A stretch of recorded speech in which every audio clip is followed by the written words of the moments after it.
Eu quero cumprimentá-los nessa manhã na paz do Senhor Jesus. Eu gostaria que, por gentileza, nós lêssemos a Bíblia no Evangelho de Marcos, no capítulo 10, no versículo 17. Aqueles que podem, têm condição, puder ficar de pé comigo. Evangelho de Marcos, capítulo 10, versículos 17. Vamos ler alguns versículos da Bíblia. Aqueles que não trouxeram Bíblia, já está aqui nos data shows, dentro do nosso templo. O texto nos diz assim: e pondo-se a caminho, correu para ele um homem, ao qual se ajoelhou diante dele e lhe perguntou: bom mestre, o que eu farei para herdar a vida eterna? Jesus lhe disse: por que me chamas de bom? Ninguém há um bom senão que é Deus. Tu sabes os mandamentos: não adulterarás, não matarás, não furtarás, não dirás falso testemunho, não defraudarás alguém, honra teu pai e a tua mãe.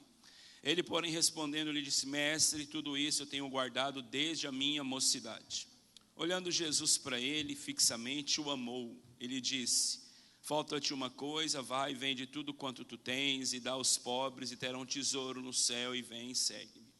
Mas ele, contrariado com essa palavra, retirou-se triste, porque possuía muitas propriedades. Jesus olhou ao seu redor e disse aos seus discípulos: quão dificilmente entrarão no reino dos céus o que tens riqueza. Os discípulos se admiravam dessas suas palavras, mas Jesus, tomando a falar, disse: filhos, quão difícil é para os que confiam nas riquezas entrar no reino de Deus. É mais fácil passar um camelo pelo fundo de uma agulha do que entrar um rico no reino de Deus. Amém? Podem vos assentar, por favor.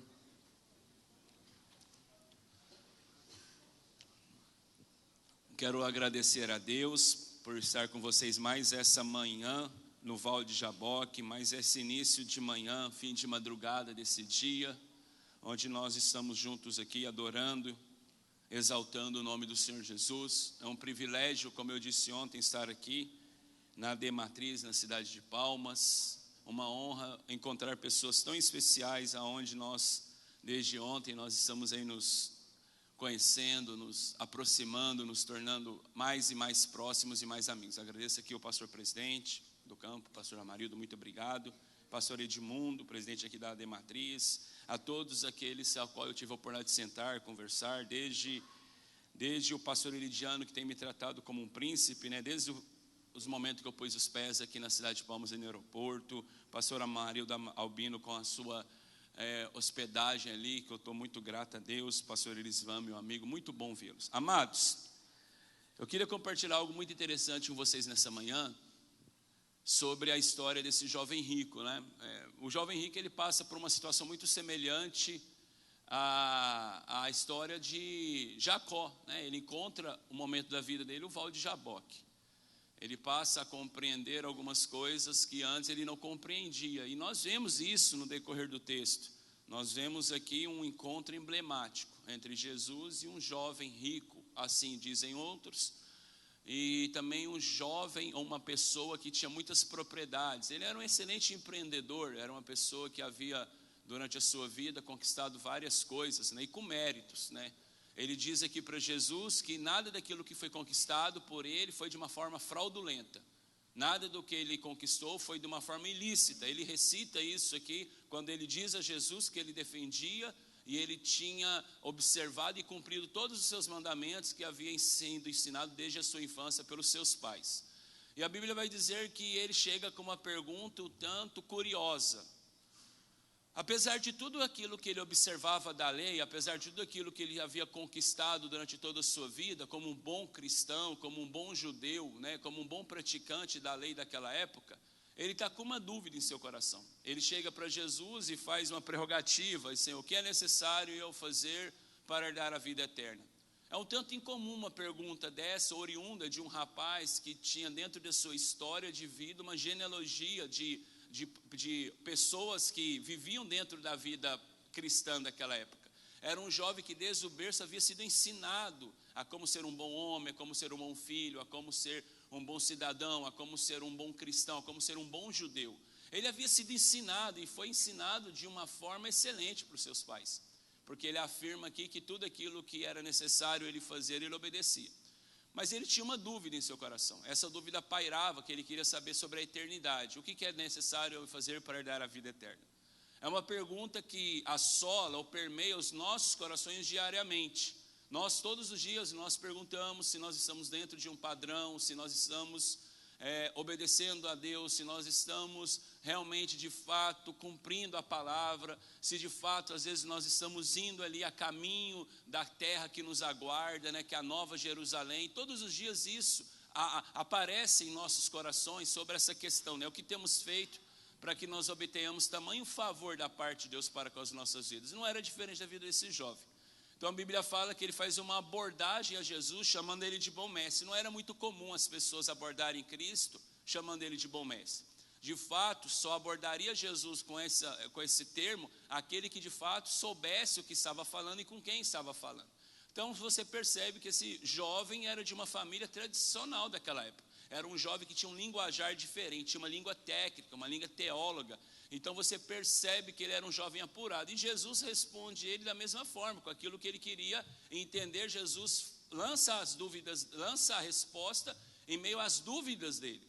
Aí ele diz sobre aquilo que deveria cumprir. E aí ele recita para Jesus: olha, eu tenho cumprido tudo isso. Tenho sido bom filho, tenho sido um bom cidadão, tenho pagado os meus impostos, tenho servido a sinagoga, não tenho defraudado o jornaleiro, eu tenho honrado meus pais, não tenho mentido a respeito de ninguém, não tenho falado mal de ninguém, né, não tenho usurpado o direito da viúva e do órfão, eu tenho agido com muita sinceridade, muita seriedade. Aí Jesus olha para ele: falta-te uma coisa. Só que o interessante é que a Bíblia fala que Jesus, antes do confronto, Jesus o ama. A Bíblia vai descrever que Jesus, fixando os olhos nele, o amou. Nós somos pessoas que diariamente nós somos levados ao confronto do amor de Cristo em decisões que temos que tomar todos os dias nas nossas vidas. Jesus nunca vai te intimar, Jesus nunca vai te confrontar sem que ele te ame primeiro. A Bíblia vai falar que Jesus, olhando para ele, fixamente o amou. E disse a ele: te falta uma coisa, é necessário que você venda tudo aquilo que tu tens, compartilhe com os necessitados aquilo que tu conquistou, e depois você vem e segue. Só que Jesus faz promessas sobre a decisão, sobre a ação que ele poderia tomar. Jesus fala sobre as recompensas que ele teria. Só que a Bíblia fala que ele olha para as suas riquezas e se entristece, porque durante toda a sua vida ele trabalhou para conquistar aquilo. Durante toda a sua vida ele empreendeu força, sabedoria e inteligência para que ele conquistasse aquilo. A Bíblia fala que ele se entristeceu porque era dono de muitas propriedades ao ponto de ir embora. Aí Jesus vira para os seus discípulos e começa um discurso que os discípulos conheciam muito bem. Não daqueles que eram ricos, mas daqueles que confiavam em suas riquezas. Não daqueles que tinham propriedade, mas daqueles que confiavam em suas próprias forças, próprios braços, seu próprio entendimento. Aqueles que abriam mão do poder de Deus para dar as suas razões. Aqueles que abriam mão do entendimento de Deus e da revelação de Deus para dar razão aos seus próprios egos, às suas próprias forças. Então Jesus usa um termo cultural daquela época, assim como ele usou com aquela mulher sírio-fenícia, onde foi ministrada na madrugada de ontem, dizendo: é mais fácil um camelo passar por um buraco de uma agulha do que um rico herdar o reino dos céus. Os discípulos se admiram com o discurso de Jesus, porque os discípulos sabiam o que Jesus estava dizendo. Os discípulos sabiam qual era o termo, o que Jesus estava se referindo quando ele falava sobre camelo passar por um buraco de agulha, e parece uma incógnita na nossa mente, né? Nós vemos diversos teólogos defendendo algumas coisas, e existe até uma linha teológica hoje defendendo que a palavra camelos está escrita de forma errada e que seria corda passar pelo buraco de agulha. E aí eu procurei entender o porquê que esses teólogos defendem essa tese, sendo que em pleno século 21, com tantas atualizações bíblicas que nós temos, com tantas informações que nós temos, com tantos documentos que nós temos, que poderíamos mudar esse erro bíblico, encontrar de fato e trocar a palavra camelos por corda, mas na verdade não é isso. Jesus está se referindo às cidades fortificadas daquela época. Escute isso. Naquela época, Jesus estava ali numa cidade marítima, né, em cidades portuárias. Aquele jovem, ele era dono de um empreendedorismo. Aquele jovem, com certeza, ele era um grande comerciante. E naquela época, os grandes comerciantes traziam as suas coisas de outros lugares através de embarcações que andavam de países, de regiões a regiões. Então, quando chegavam nessas cidades fortificadas, os donos dessas riquezas iam buscar no porto aquilo que haviam adquirido: tecidos, peças de ouros, objetos de valores. E quando subiam para cidades fortificadas com muros e portões, num dado momento, ao pôr do sol de cada dia, se fechavam os portões para que a cidade ficasse protegida. para que não viesse ladrões, não viesse o exército inimigo e afrontasse eles, essas cidades eram fortificadas pelos seus muros e fortificadas por portões. E esses portões, com aproximadamente 8 metros de altura, com uma extensão de aproximadamente 10 a 12 metros, eles se fechavam para que nenhuma pessoa mais entrasse. Mas se chegasse algum viajante, um morador daquela cidade, no período noturno, ele poderia entrar pelo portãozinho muito pequeno, aquele mesmo portão que você tem no seu portão de correr, quando o serralheiro monta aquele portãozinho pequeno, para que você entre sem necessidade de abrir todo o portão de correr, pelo controle ou manualmente. Então naquela época, quando um viajante chegava e durante a noite ele falava com o sentinela, eles conversavam provando que ele era o morador daquela cidade, então o sentinela dava uma ordem para o guarda que ficava lá embaixo, e o guarda abria esse portãozinho. E esse portãozinho ele era sustentado por uma haste de ferro, por uma barra de ferro chamada agulha. E todas as vezes que chegava um morador da casa, da cidade, o sentinela lá de cima pedia para que abrisse o portão lá embaixo, e esse guarda lá embaixo tirava a haste chamada agulha do buraco de agulha, abria o portãozinho, o morador entrava tranquilamente durante o período noturno. Só que tinha um problema, uma problemática nessa situação. Quando o comerciante chegava durante o período noturno, ele ia buscar suas riquezas à beira-mar sobre seus barcos, colocavam sobre a cavalgadura do camelo as suas riquezas, e ele subia até a cidade. Quando ele chegava na porta da cidade, o sentinela dava a ordem para que o guarda lá embaixo abrisse a porta. Quando ele abria a porta, o dono da mercadoria passava, mas o camelo tinha dificuldade de entrar, porque as riquezas sobre os seus ombros atrapalhavam a sua movimentação para entrar dentro daquele recinto, dentro da cidade. Então o dono tinha duas opções: ou ele ficava do lado de fora com as suas riquezas, ou ele entrava para dentro e deixava as suas riquezas do lado de fora. Então o buraco de agulha não cabia o camelo com as suas riquezas sobre os seus ombros. Se você for em Jerusalém, você encontrará diversas cidades que são fortificadas, que ainda existem os muros, os portões, e você olhará curiosamente, porque você não irá para Jerusalém para andar na vida noturna, a não ser que seja para subir no monte. Mas no momento que você andando fazendo passeio turístico, você passa só durante o dia, você verá que os portões abertos, na lateral dos portões tem esse portãozinho, você poderá verificar essa informação. E a Bíblia está dizendo, Jesus está dizendo para aquele moço, falou assim: olha, o reino de Deus não pode ser comprado como até hoje você aprendeu. A partir de hoje você tem que entender que o reino de Deus ele não é adquirido com aquilo que você conquistou. É tempo de você deixar do lado de fora tudo que te trouxe até aqui, porque a partir de hoje aquilo que te trouxe até aqui não serve para entrar no reino dos céus. Aquele jovem tinha uma decisão a tomar na vida. Jesus estava dizendo para ele: a partir de hoje, aquilo que te trouxe até aqui, você teve mérito nisso, mas a partir de hoje a vida é outra, é eu e você, você e eu, é um novo tipo de relacionamento. O relacionamento entre seu e as suas riquezas ficam do lado de fora. Então aquele camelo era impedido de entrar, e aí Jesus queria estabelecer com ele um nexo de relacionamento, de intimidade, aonde ele deixasse de confiar naquilo que ele havia conquistado, para que ele passasse a confiar naquilo que ele iria conquistar. Mas essa é a grande pergunta para nós.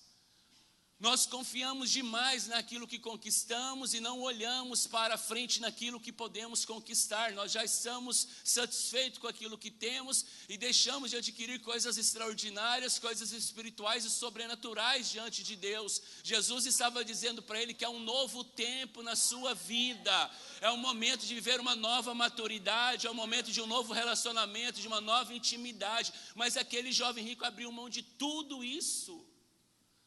E Jesus está dizendo: é mais fácil um camelo passar por esse buraco de agulha com todas essas coisas que carregam nas costas, do que uma pessoa que confia nas suas riquezas entrar no reino dos céus. A Bíblia vai nos explicar vários personagens que viveram momentos de confrontos, e momentos como Jacó, como esse jovem rico no Vale de Jaboque. Deixa eu dizer algo a você: Deus nunca te dará o melhor dele, sendo que ele tira o seu pior. Deus nunca dará a nós aquilo que ele tem de melhor, sendo que trabalhe em nós e tire de nós aquilo que nós temos de pior e carregamos dentro de nós. Porque isso faz parte do senso de justiça de Deus, oferecer a nós o seu melhor, mas tratando dentro do nosso pior. É por isso que em momentos da nossa caminhada são tão dolorosos. É por isso que parece que nós estamos em uma morsa, onde o manuseador daquela morsa, em vez de afrouxar a força da morsa, está nos apertando, está nos levando à extremidade da dor, está nos levando à extremidade do sofrimento. Eu gosto muito de uma frase que diz que o sofrimento é a ferramenta pedagógica mais poderosa que Deus tem em suas mãos, e é uma grande verdade. Nós nunca aprenderemos algo fora da dimensão do sofrimento, nós nunca aprenderemos algo fora da dimensão da dor. É na dor que somos aprimorados, é no confronto que nós somos amadurecidos, é no confronto que nós somos preparados para aquilo que o Senhor tem preparado para nós. Interessante que no Val de Jaboque, ontem eu conversando com o pastor presidente, pastor Amarildo, na mesa do café, e a gente dizia alguma coisa sobre Jacó, e um fato que me chama a atenção no texto é que quando Deus encontra ele, lá em Gênesis 32, nós conhecemos muito bem a história que fala sobre o Val de Jaboque, e aí a Bíblia vai falar que aquele lugar passa a se chamar Peniel, porque é o lugar de encontro Deus face a face. A mesma pergunta que Deus faz com ele é a mesma pergunta que o pai dele fez a eles há anos atrás: quem é você? O pai pergunta para ele assim, qual é o seu nome? Ele diz, eu sou Esaú. Deus pergunta para ele no Val de Jaboque, qual é o seu nome? A dimensão da pergunta é feita da mesma forma, é uma questão de paternidade. O pai quer saber qual é o filho que está ali diante dele. E a pergunta do anjo do Senhor, nós sabemos, é uma teofania do próprio Deus, porque Jacó vai descrever isso, que ele viu Deus face a face, é a mesma, é uma identidade de paternidade. Deus está dizendo para ele, você pode ter mentido para o seu pai físico, mas agora você tem uma decisão na sua vida.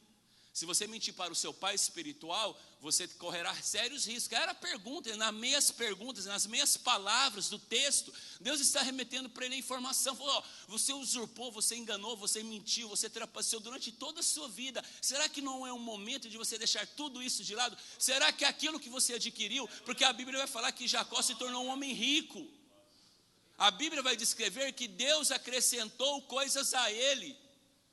E fato é que Deus permitiu que coisas financeiras, materiais fossem acrescentadas a ele, para que no momento do ápice da sua vida, Deus pudesse o encontrar para saber aonde estava indo o seu coração. Eu me lembro que quando eu me formei na faculdade, depois fiz minha pós-graduação na faculdade, na Universidade Federal de Uberlândia, fui trabalhar em uma grande mineradora na cidade de Catalão. Deus me chamou, eu falei assim, Deus, espere um momento. Por que o Senhor não me chamou quando eu ainda estava no segundo grau? Por que o Senhor não me chamou quando eu era simplesmente um descarregador de cimento daquela loja de material de construção e morava na igreja e dizia, Deus, até quando eu vou carregar saco de cimento sobre a minha cabeça?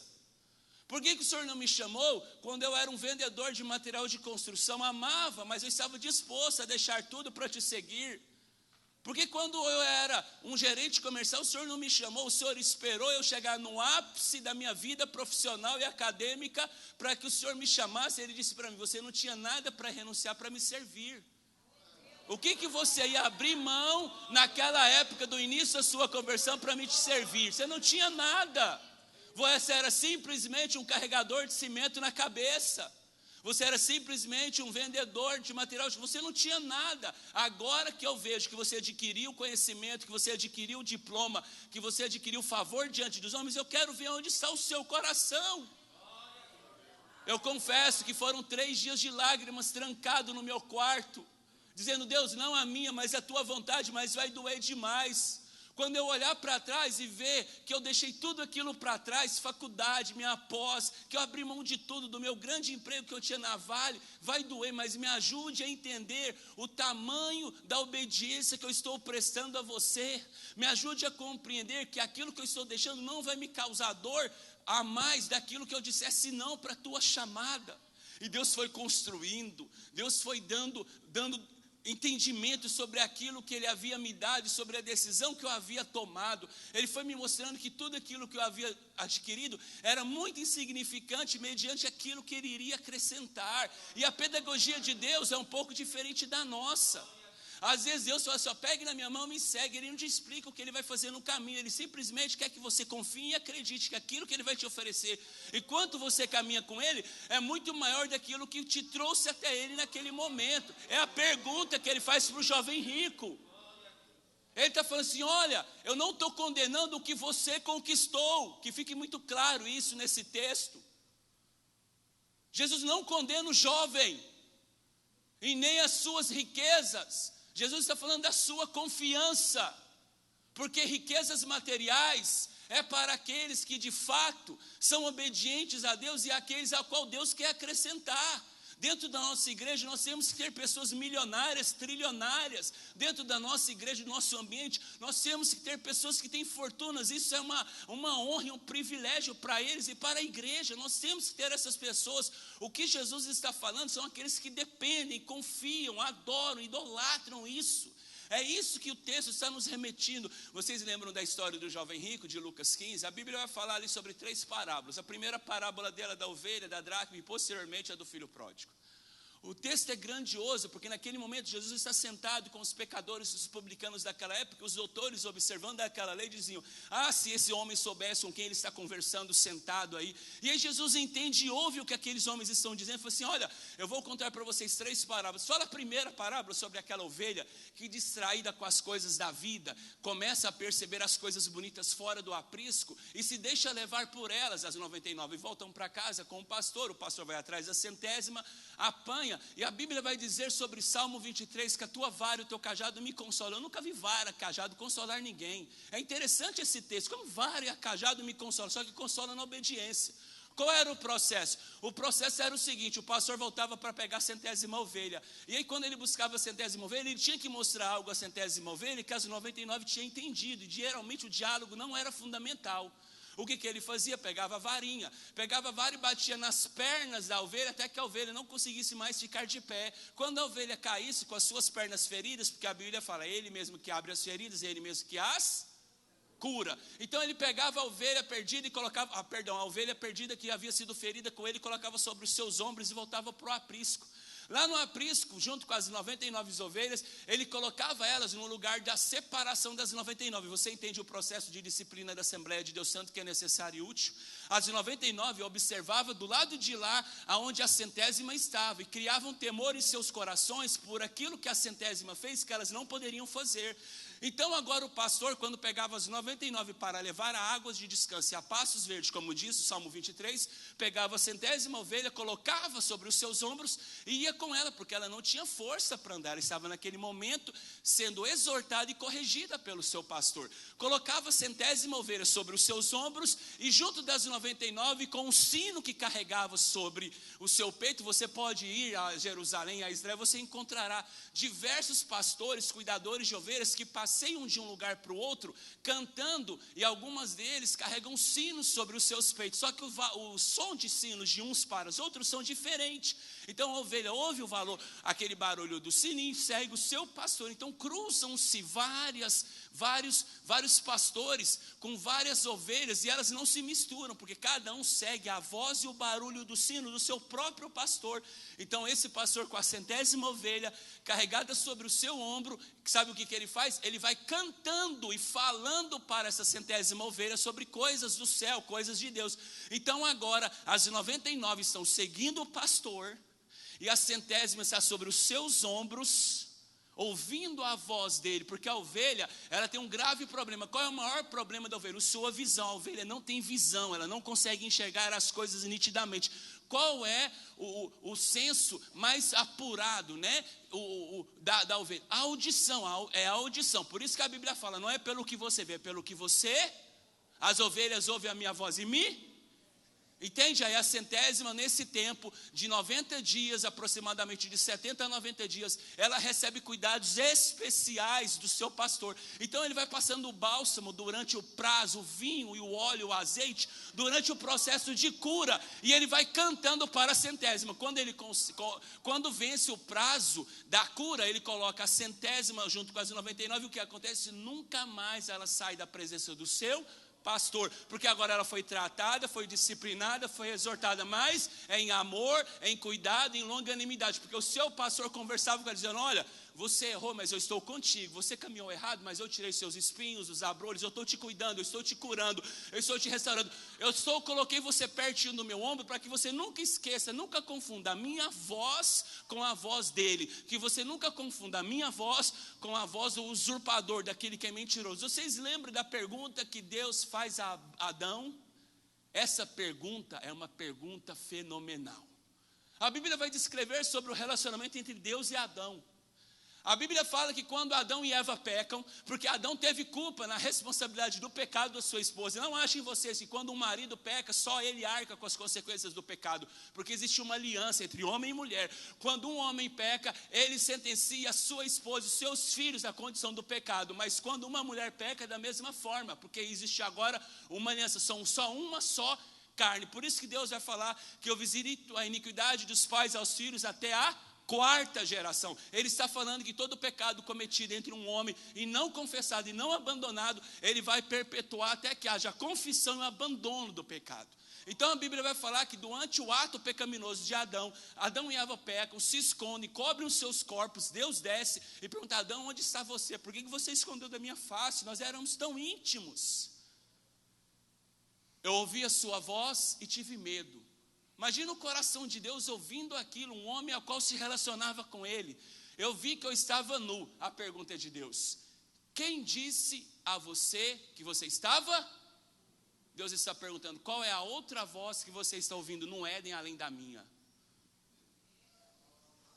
Qual é a outra voz, marido, que você está ouvindo no Éden do seu lar que não seja de Deus? Ei, esposa, qual é a outra voz que você tem ouvido que não seja Deus, que tem te levado a cometer atos infracionários? A sua intimidade está baseada em que? Essa era a pergunta que Deus estava fazendo a Adão. Eu te formei, te constituí em amor, te tecei em graça e bondade, a ponto de você me trair com uma voz traidora. Mas em Adão, a dor foi mais dolorosa em Deus. Quem disse a você que você estava nu? Essa pergunta assolou a alma de Deus, fazendo uma conjectura minha. Alguém que ele tinha criado com tanto amor, é trocado por uma voz enganadora, é trocado por uma voz sedutora. E quantas vezes nós somos levados a isso? Quantas vezes achamos que Deus está demorando para fazer algo? Quanto tempo imaginamos que nós podemos fazer algo no lugar de Deus? Quanto tempo ocupamos o lugar do próprio Deus nas nossas vidas? Era o que Deus estava falando para Jacó no Val de Jaboque e para o jovem rico. A quem você vai confiar a sua vida a partir de hoje? Vai ficar morrendo pelas suas riquezas ou vai abrir mão de tudo isso e me servir? Aí Jesus começa a dar dracma perdidas. Fala sobre uma mulher que tinha 10 dracmas sendo perdida. Uma se desespera e diligentemente pega uma vassoura e começa a varrer a casa. Ninguém varre casa limpa. Alguém aqui varre casa limpa? Nós temos que te levar no médico ou no psicólogo para analisar se você tem excesso de cuidado.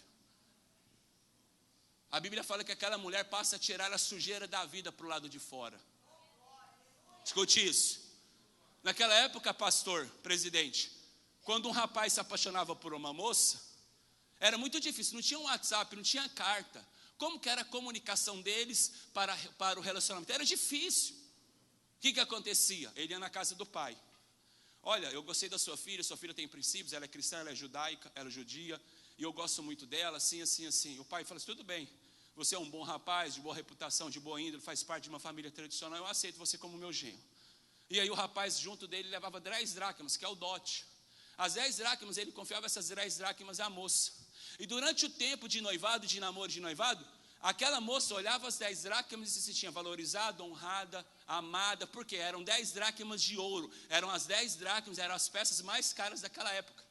Então aquela mulher via a representação do seu futuro esposo, que ela viria só no dia do casamento, sobre a sua penteadeira, sobre a sua estante, sobre a sua mesa. E todos os dias, quando ela olhava as 10 dracmas, ela via o cuidado do seu futuro marido para com ela, porque havia valorizado ela a ponto de confiar nela 10 dracmas, coisas valiosas. Quando chegava o dia do casamento, aquela moça reunia com suas amigas e partia para a casa do noivo para se encontrar na cerimônia. Então ela pegava essas 10 dracmas, pendurava sobre o seu corpo em forma de colar e carregava para mostrar para a sociedade daquela época como ela era amada, honrada, como o seu marido a amava, como o seu marido a valorizava. Então ela andava numa representação do amor dela, do seu esposo para com ela. Agora ela perde uma das dracmas. E se ela pendurasse 9 dracmas, ela mostraria para as pessoas o quão inconsequente e imprudente que ela é. Por isso que vem agora a parábola das 10 virgens. A inconsequência e a imprudência do amor que o seu futuro marido confiou agora. Falou, mas essa mulher é muito imprudente, ela é muito inconsequente. Ela é uma pessoa má administradora. Agora ela carrega só 9 dracmas sobre o seu corpo. Então ela desvalorizou o amor. E Jesus está falando sobre isso para aquele povo. Jesus está falando que ele veio, confiou a nós 10 dracmas. E no dia do nosso casamento com ele, no grande dia da cerimônia, onde a igreja vai subir para encontrar com o Senhor, nós temos que estar com essas dracmas limpas em dias valorizadas, mostrando a ele a gratidão do que ele fez por nós. Então Jesus está falando sobre aqueles que estão, escute, Jesus está falando sobre aqueles que estão na igreja e perderam uma das suas dracmas. E aí Jesus parte para a parábola final do filho pródigo. Fala sobre aquele que foi e gastou todo o seu dinheiro, inconsequentemente, as suas riquezas, dissolutamente no mundo, e está voltando para casa. A Bíblia vai dizer que quando ele volta para casa, o pai, vendo ele ao longe, movido-se de íntima compaixão, vai ao seu encontro. E o pai agora escuta o que ele tem para falar. E agora quando ele encontra o pai fala assim, pai, agi imprudentemente, peguei contra ti, contra o céu, já não sou digno mais de ser chamado teu filho, me trate como dos teus servos. Uma coisa que me chama muita atenção no cristianismo, diferente do islamismo, que no islamismo quando você erra, você é tratado como escravo, de fato. Quando você erra contra as leis alcorânicas, você é tratado pior do que é tratado um canino, você é tratado com coisas horríveis que não cabe aqui dizer.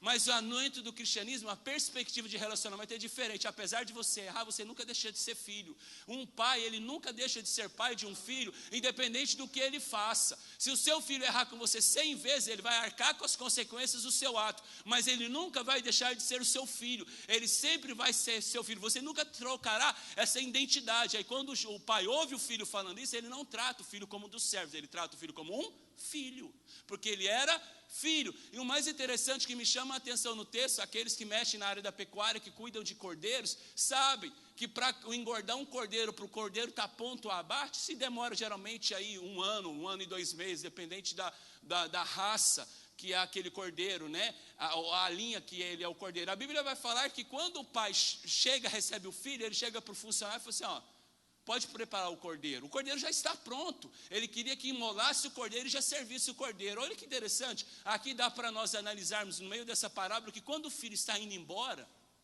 com as suas riquezas, com a sua herança, o pai chega para um dos funcionários e diz assim, compre roupa nova, compre anel novo, compre sandália nova e pode engordar o cordeiro. E o funcionário deve entrar em parafuso, mas como assim? Cordeiro cevado é só para festa. Aquele que tinha roupa está aqui dentro, que é o filho mais velho que ficou. Agora foi embora. O que o senhor quer que eu faça? Não, aquele que foi, vai. Aquele que foi, vai. E eu sei o tempo que ele vai voltar. O cordeiro não vai envelhecer, a carne do cordeiro não vai endurecer, não vai passar do tempo. Eu sei quando ele vai voltar. Tanto é que quando o filho volta, o pai está dentro de casa, não. O pai está onde? Do lado de fora, esperando o filho. Pelo mesmo caminho foi, ele é o mesmo caminho que ele vai voltar. Ele sabia o tempo que o filho vai voltar. Ele não fica lá 50 dias na porta esperando. Ele vai no dia certo, porque ele sabia que o filho vai voltar. Quando o filho volta, ele o abraça, beija. Escute isso. Isso aqui ficaria bom para uma mensagem de um culto missionário. Mas vamos voltar aqui para o Val de Jaboque. Escute. Quando o filho volta, ele fala para o funcionário, traga vestes novas, anel novo, sandália nova, e prepare o cordeiro que já está engordado, só asse ele. O mais interessante é que o filho queria voltar com as vestes que ele havia usado e gastado no mundo. Então o pai está dizendo para ele, aquilo que te trouxe até aqui, a mesma pergunta que ele faz para esse jovem rico. Aquilo que te trouxe até aqui, não serve mais para viver uma nova vida diante de mim. Sabe qual é o grande problema dessa geração? Escute, sabe qual é um dos grandes problemas dessa geração, se assim eu posso nominá-la? Que a gente quer vir para a igreja com vestes sujas, lavar ela na igreja e continuar usando vestes usadas. E Jesus está falando para esse homem, essas vestes aqui dentro não servem. A partir de hoje, essas vestes, essa sandália, esse anel, você deixa do lado de fora, eu tenho vestes novas, anéis novos e sandálias novas. Escute, a gente tem que deixar de mesquinhagem, de andar cheio de dramaticidade, cheio de melodramas. Não, eu estou pequeno. Não, a gente tem que entender quem somos, a nossa identidade, a nossa postura e o nosso lugar diante da casa de Deus. Só desfruta daquilo que é de Deus aqueles que entendem que é o Filho. Carlos, me prova isso. festa na casa, fumaça no céu, barulho de dança na casa. A Bíblia vai escrever que o irmão mais velho que estava no campo, cuidando das coisas, volta. Quando ele ouve o barulho da festa, seu coração ira. A Bíblia vai falar que o pai conciliou com o filho mais novo, sai para conciliar com o filho mais velho. E ele não quis conciliar. Pai, eu tenho tratado, tenho cuidado, tenho sido zeloso, tenho estado desde a minha infância aqui dentro. Nunca te traí, nunca menti, e o Senhor nunca me deu nada para me festejar com os seus amigos. O pai falou assim: você não assumiu a sua identidade de filho. Até hoje você anda como um menino. Tudo que tem nessa casa é teu, você só não usufruiu porque você não quis. Quantas pessoas, Deus, até quando o meu sofrimento? E Deus está com a liberdade lá na frente, mas a pessoa ama viver no clausulo do sofrimento. Ama de notícia trágica. O que tem de pessoas que amam de notícia trágica, Deus disse a Jacó: olha, é hora de deixar notícias trágicas, uma vida alheia, e viver uma nova vida no vale da decisão. Quantas pessoas amam ser meninos no nosso meio? Pessoas imaturas que já tinham que trocar a fralda por um alimento sólido e amam viver na autocomiseração. O prazer deles é a autocomiseração. A autocomiseração não tem nada a ver com dor de tratamento de Deus. E aí, irmão?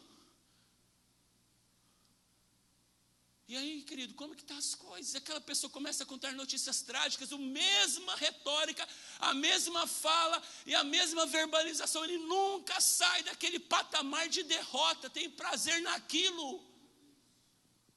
E culpa Deus, culpa o seu líder, culpa a igreja. A igreja não me olha, como não? Se a igreja está levantando as madrugadas a orar por você, uma coisa é Deus prometer, outra coisa é você agir. Uma coisa é Deus falar, outra coisa é você executar a promessa. Entre a promessa e o cumprimento existe aquele que legisla e aquele que executa. Ele é o legislador fiel. Se ele prometeu, ele vai cumprir, mas depende de você. Você tem que querer, você tem que desejar, você tem que abraçar. Tem pessoas que acham que Deus tem que trabalhar por eles a vida toda. Tem pessoas que acham que Deus vai fazer tudo. Vai te dar empresa, vai te dar solução, vai te fazer isso, vai fazer aquilo, vai entrar, conquistar o coração da sua esposa, conquistar o coração do seu marido, vai ensinar os seus filhos a serem homens de Deus, mulheres de Deus no caminho do Senhor. Tem pessoas que outorgam a Deus a responsabilidade que é deles. Tem pessoas que passam sem isenta da sua responsabilidade porque não gostam de pressão. Por isso que nós temos esse emaranhado de igrejas espalhados no nosso meio. À la carte, cada um vai aonde é bem tratado. Tem pessoas que gostam de ser tratado como reizinhos. Se não for eu, se eu não falar eu, se não cantar eu, se eu não for eu, se não falar, o culto não tem graça. Irmão, vamos parar com essa meninice no nosso meio. Se você passar a vida toda trabalhando como diácono, vai para o céu da mesma forma. Se você nunca for ordenado a nada, você vai para o céu da mesma forma. Se você nunca assumir uma congregação, você vai para o céu da mesma forma. Se você nunca enriquecer, você vai para o céu da mesma forma. Nós temos que deixar essa imaturidade de lado e seguir uma postura cristã diante de Deus. Basta, Jacó! Tem hora que Deus tem que gritar estrondamente no nosso ouvido: chega! Não que a paciência de Deus tenha limite, mas a sua justiça substitui a misericórdia. Tem hora que Ele é tão misericordioso que a pessoa passa a abusar da misericórdia de Deus. E aí o que entra? A justiça. Ouvi o pastor Samuel Ferreira, estava numa reunião de obreiros lá em São Paulo. Ouvi o pastor Samuel Ferreira falar um negócio que fez com que meu coração queimasse de temor.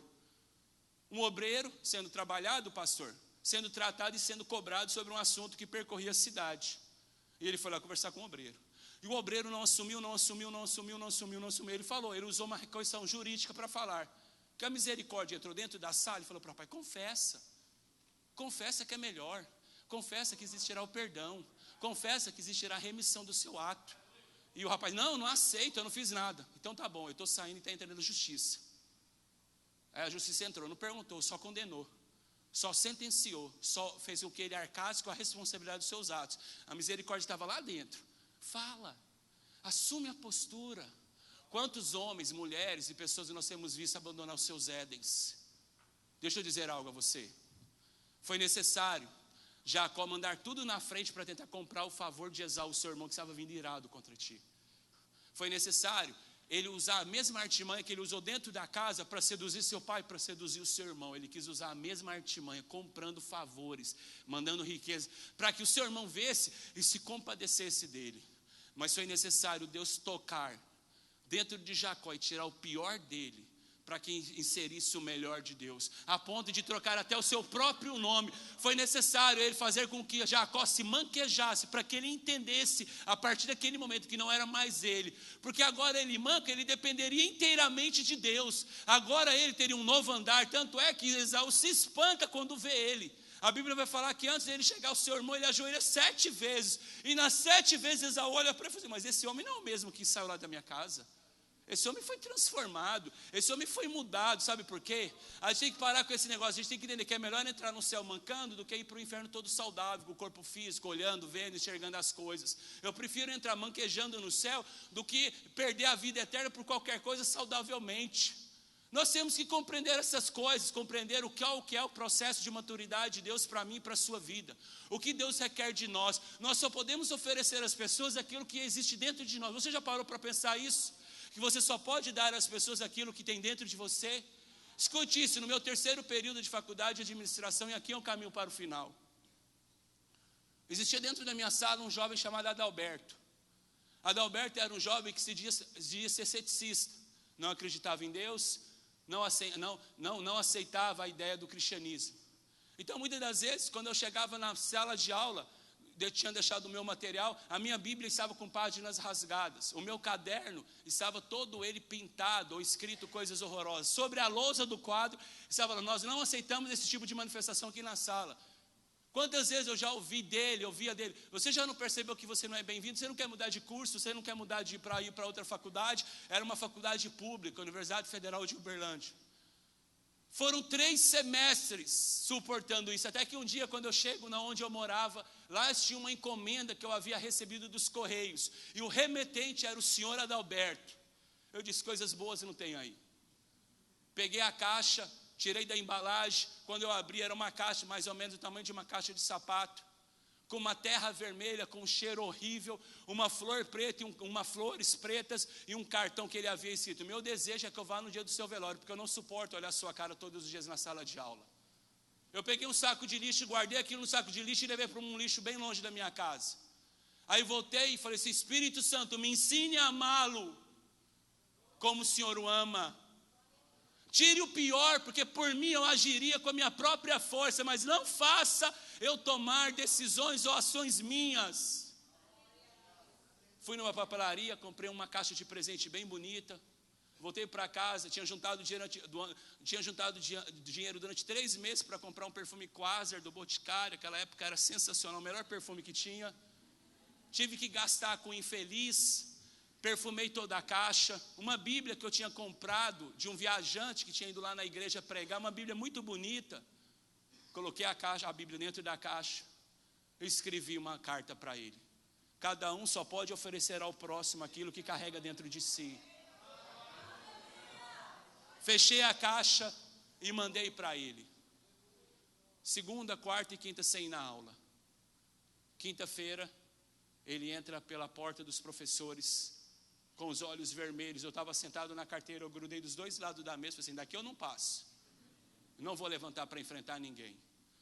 Quando eu olho a Bíblia na sua mão, ele chegou diante da carteira e disse para mim: Khaled, oi,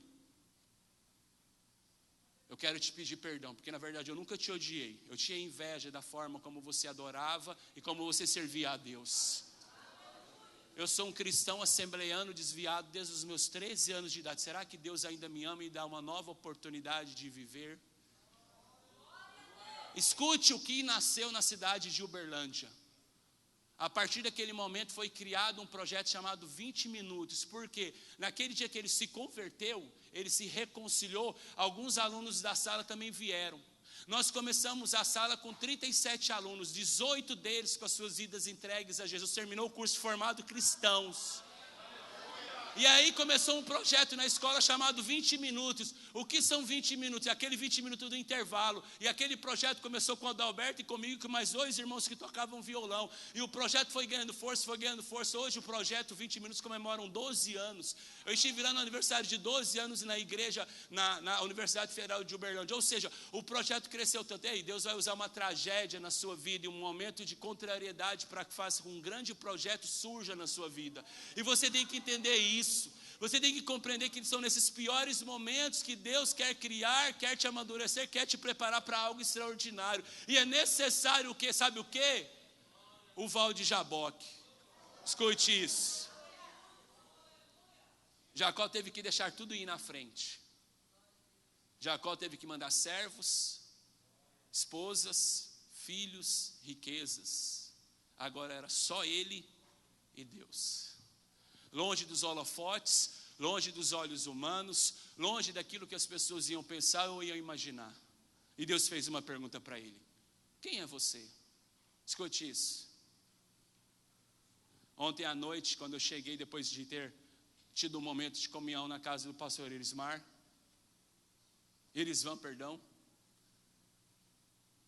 eu optei por orar ontem à noite para que eu pudesse dormir até 4h30 hoje. Geralmente eu costumo acordar 3h30, 4 horas para orar.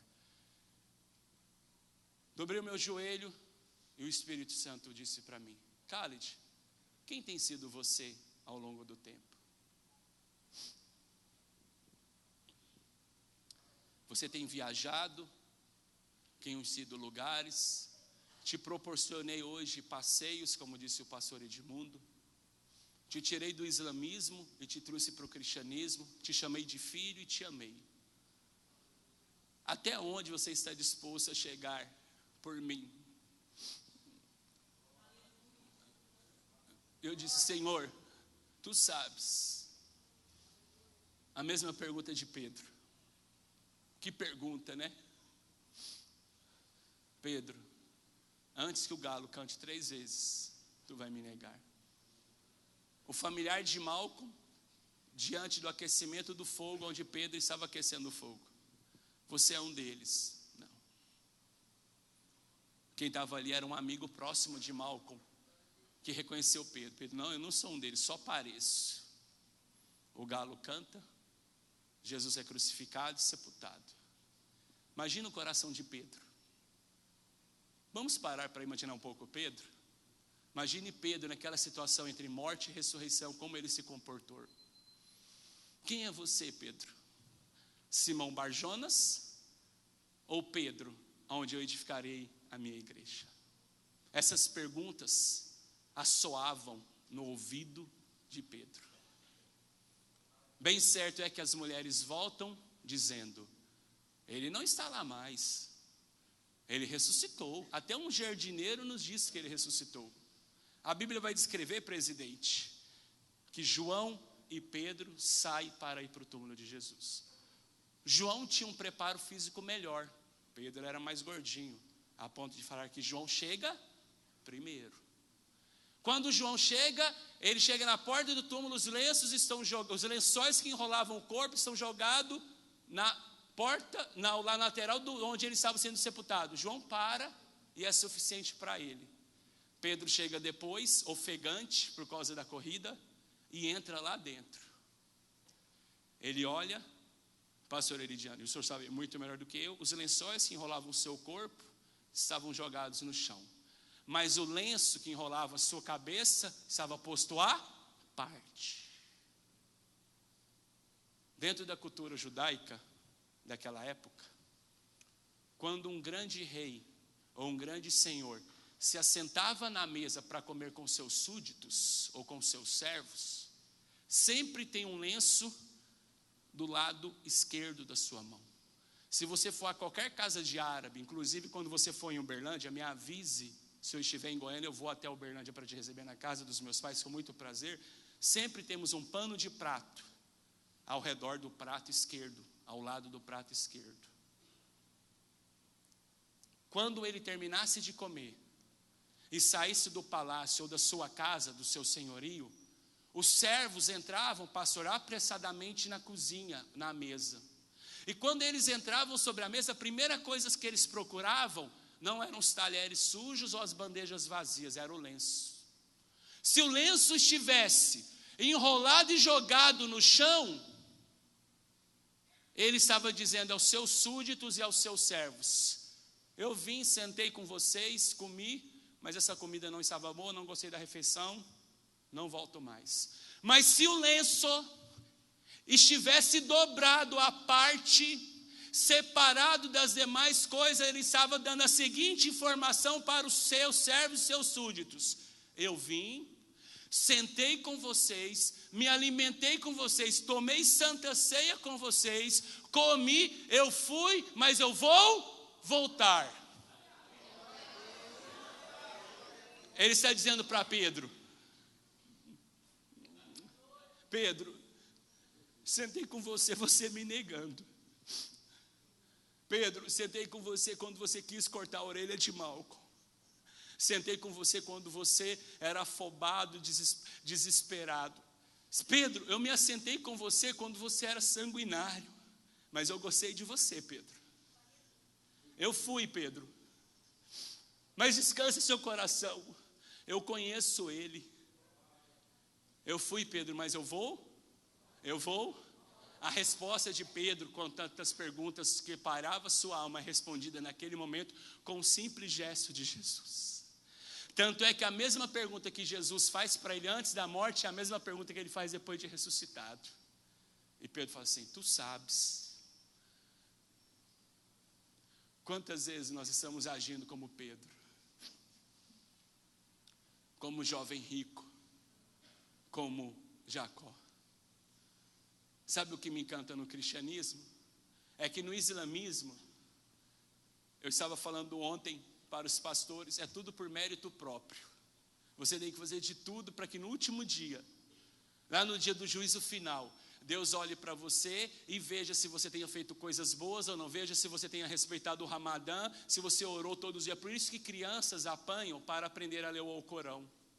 É por isso que as pessoas, elas são oprimidas a orarem todos os dias e a rezarem, porque lá no último dia, é só no último dia que Deus vai saber, que Deus vai te dizer se você obteve a salvação ou não na cultura islâmica.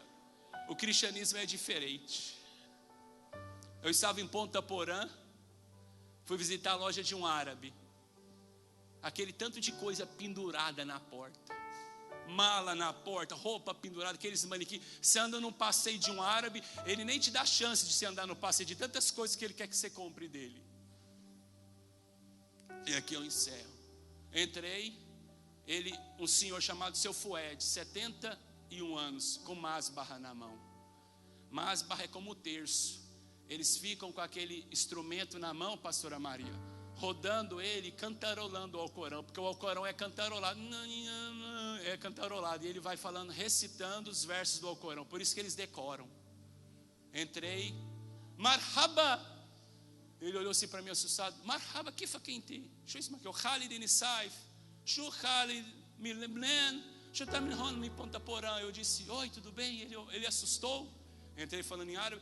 Tudo bem, meu filho, como que você chama? Eu, Khalid Nisaif. Ué, família Nisaif lá do Líbano, o que você está fazendo em Ponta Porã? Não, estou em um trabalho missionário em Amambaia aqui do lado. Missionário? Como assim? Eu sou cristão. Cristão? Ele levantou enfurecido, veio em minha direção. Ele disse: você é doido? O que você tem na sua cabeça? A heresia que você fez? Você é da família Nisaif, a sua família é tradicionalmente muçulmana no Líbano. Eu disse: não, mas eu me decidi por Cristo. Ele: o que te levou a isso? Me diga. Eu falei assim: eu digo se o senhor me responder uma pergunta. Ele: qual? Dentro do Alcorão, no capítulo 4, na Sura 153, 154, 156, 153, 154, 155, 156, diz assim: os seus discípulos imaginaram que ele tinha sido levado à cruz, mas ele não foi levado à cruz, foi apenas uma ilusão que eles tiveram naquele momento. Bem certo é que a multidão afluía e tentava persuadir a multidão que aquilo era um fato, mas não era. As autoridades romanas tentaram prendê-lo, mas Deus o pegou e o ascendeu ao céu. Eu falei assim: de quem que o Alcorão está dizendo aqui? Ele disse: Issa, que é o nome de Jesus no islamismo. Haidek Zalami, profeta, ele dizia, aquele homem profeta. Mas no Alcorão também fala que Maomé foi sepultado. Sim ou não? Ele sim. Então a quem acreditar? Aquele que está sepultado? Ou aquele que o Alcorão defende, que foi aceso ao céu pelo próprio Deus? Ele olhou assim para mim e falou assim: espere, você não deveria ter feito essa minha pergunta para mim. Eu não sei te responder. Em Maomé, que está sepultado, ou naquele a qual foi aceso ao céu pelo Deus? Eu disse a ele: tio, o próprio Alcorão remete à minha informação que eu estou te dizendo. Eu me tornei cristão porque eu encontrei com aquele que foi aceso ao céu pelo Deus, onde o Alcorão diz. E ele disse para mim: vai embora, você não pode ficar aqui dentro da minha loja. Não posso ter você aqui dentro da loja. Eu disse: estou indo, mas nunca se esqueça daquilo que eu estou dizendo ao Senhor nesse dia: em quem acreditar. A mesma pergunta eu vos faço nessa manhã. Os homens a caminho de Emaús diziam: nós esperávamos, nós achávamos, ele não é mais.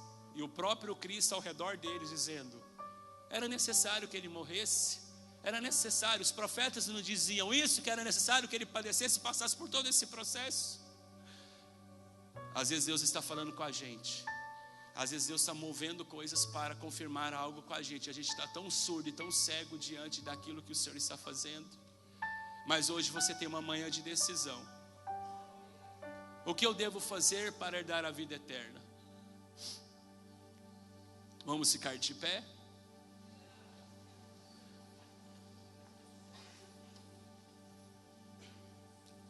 Eu queria fazer uma oração.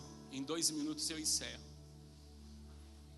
Eu estava na cidade de Paragominas, no Pará. Olhe para mim. Em Paragominas, no Pará, pregando numa igreja presidida pelo pastor Carlos Lopes da Vera Cruz. Ele fez uma colocação muito interessante. Essa palavra é para cabra macho. Eu cheguei no hotel, fui pesquisar o que era cabra macho. Cabra macho são cabras montanhesas, cabras que sobem em penhascos altos, pouco a pouco, porque os penhascos para você subir é um pouco difícil.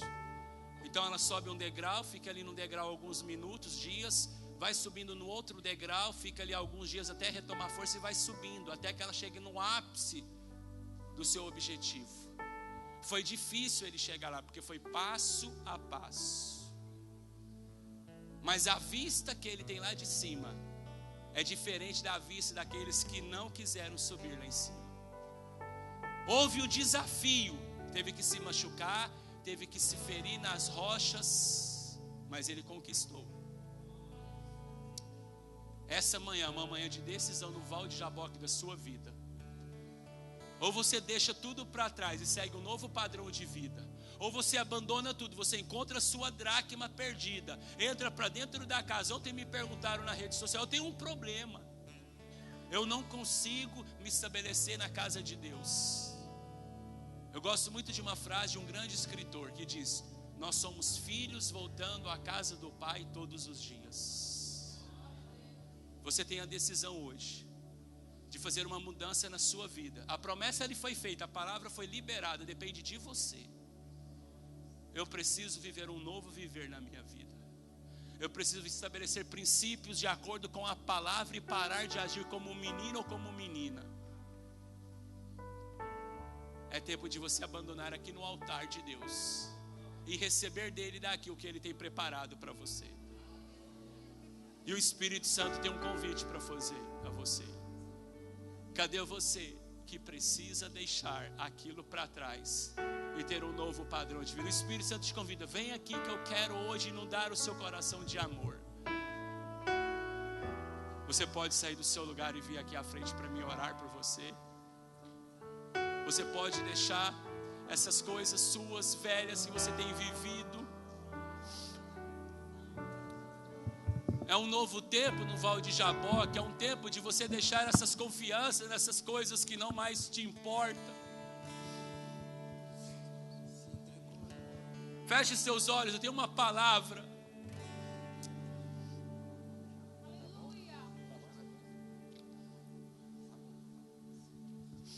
Pode vir, vem aqui mais na frente, não sinta constrangido. Ontem Jesus fixou os olhos de amor em nós, e hoje Ele está fazendo um pedido a nós. É tempo de deixar tudo para trás. Hoje é continuação da palavra de ontem.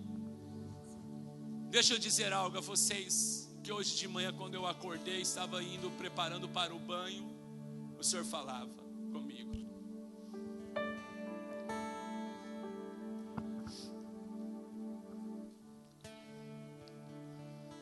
O Senhor me mostrava uma multidão do lado de fora. Pastor Edmundo. E essa multidão trazia sobre as suas mãos coisas valiosas. Pedras, rubis, peças de ouro.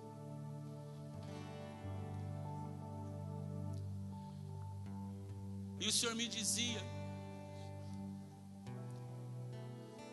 que esse templo ele passará por uma grande mudança. Que esse templo ele mudará o seu formato devido à proporção de pessoas que viriam até aqui. E tudo aquilo que fosse necessário financeiramente seriam as pessoas que trariam e colocariam diante do altar. Vocês não sabem o que está acontecendo na região espiritual nesse momento na cidade de Palmas. Vocês não imaginam o que Deus está fazendo na cidade de Palmas nesses dias do Val de Jaboque. Senhor, nós estamos aqui, Senhor, nessa manhã. Nós estamos aqui porque precisamos deixar coisas para trás. Estamos aqui porque precisamos deixar, abandonar.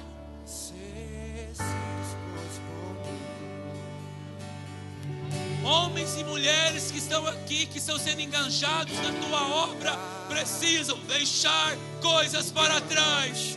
Homens chamados, mulheres chamadas para grande ministério, precisam deixar coisas para trás. Vou deixar na cruz e olhar para um novo foco, e olhar para uma nova proposta. tudo que ficou pra trás. Olho pra você. Sim, Deus. Seu amor me Sim, Senhor.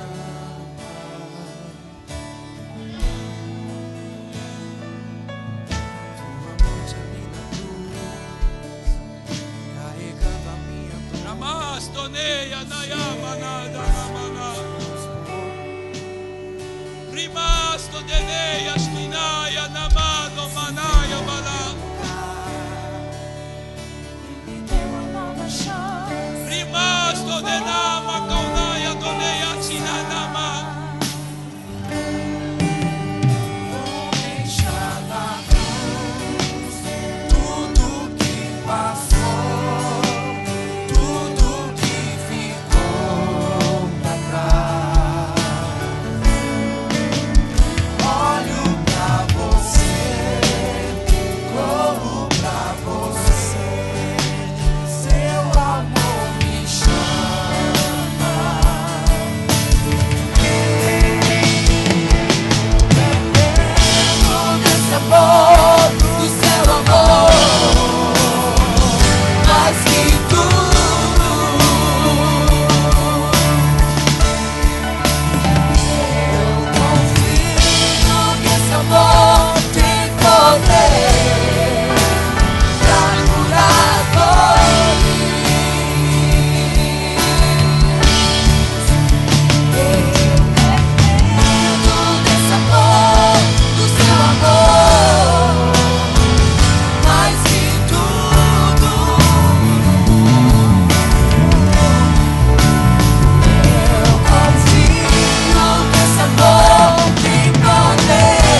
elas estão aqui, Pai, porque elas entenderam que nesse vale da decisão, nessas madrugadas, nesse val de Jaboque, é necessário que eles deixem de ser, é necessário que eles deixem de viver aquilo que viviam, aquilo que eram, para se tornar aquilo que o Senhor tem proposto, naquilo que o Senhor tem preparado para eles.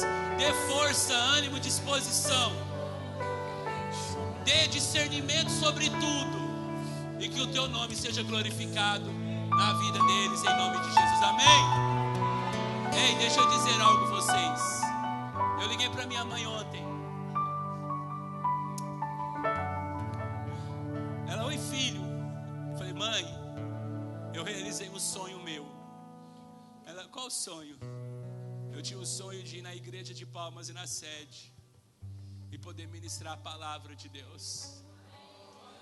Ministrei hoje, mamãe. Aí eu mandei o vídeo que colocaram na página. Eu falei assim, eu vou amanhã mandar mais fotos. E ela se maravilhou. Muito obrigado, Palmas. De verdade, eu amo vocês. Muito obrigado por me terem recebido tão bem. Pastor presidente Amarildo, pastor presidente da matriz Edmundo, todos, Elidiano, por carinho. Estou voltando muito melhor de quando eu voltei. Amém? Excelente semana, excelente restante de Val de Jaboque para vocês. Pode aplaudir ao Senhor em nome de Jesus. Aleluia.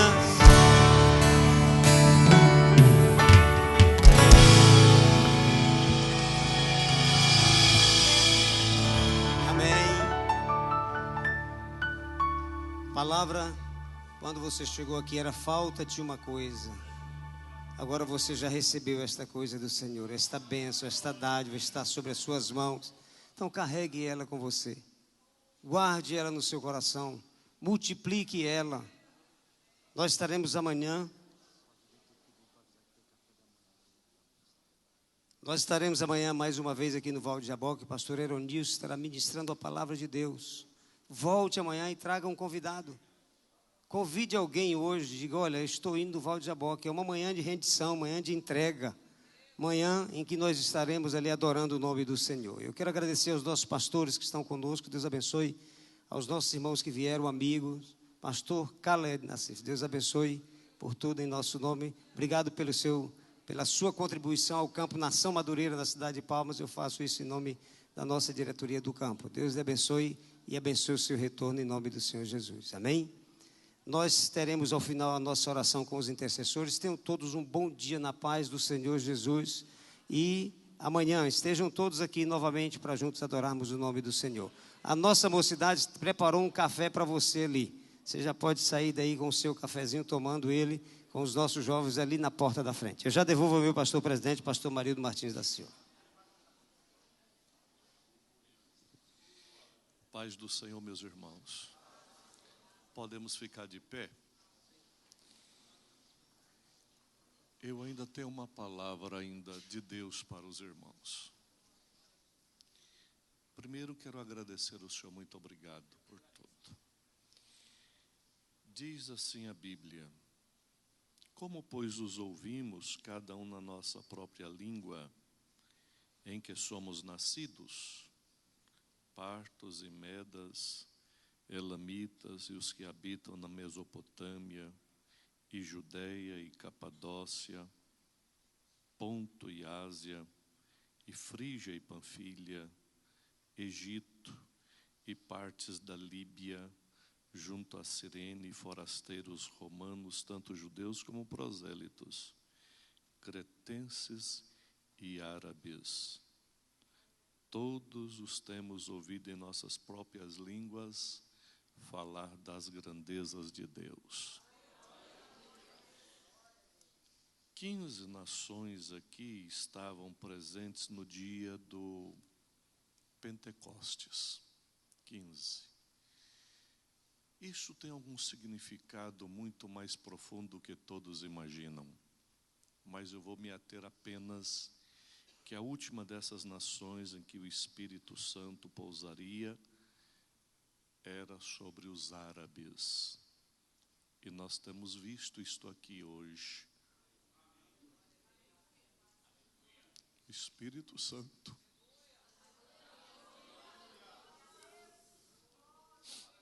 São os últimos momentos da igreja.